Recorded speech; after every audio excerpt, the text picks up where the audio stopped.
দর্শক যারা যশোরের মানুষ তারা এই রূপদিয়া বাজারকে চিনবেন। রূপদিয়া বাজারের এই তরমুজ হাট, এটা অত্যন্ত ঐতিহ্যবাহী একটি হাট।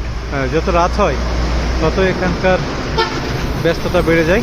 যশোর খুলনা মহাসড়কের এই রূপদিয়া বাজারের বটতলা নামক স্থানে কিন্তু এই তরমুজ হাটটি বসে। আমার ক্যামেরা যত দূর দেখা যাচ্ছে তত দূরই কিন্তু এই তরমুজের কিন্তু হাট রয়েছে। এক একটা ফল আড়তে কিন্তু ওই যে দূরে দেখছেন রাস্তার দুপাশে কিন্তু এই তরমুজ সাজানো রয়েছে যত দূর দেখছেন ক্যামেরায়, এবং পিছন দিকেও যত দূর দেখছেন, এই যে দেখছেন বড় বড় গাড়িতে লোড আনলোড হচ্ছে তরমুজ।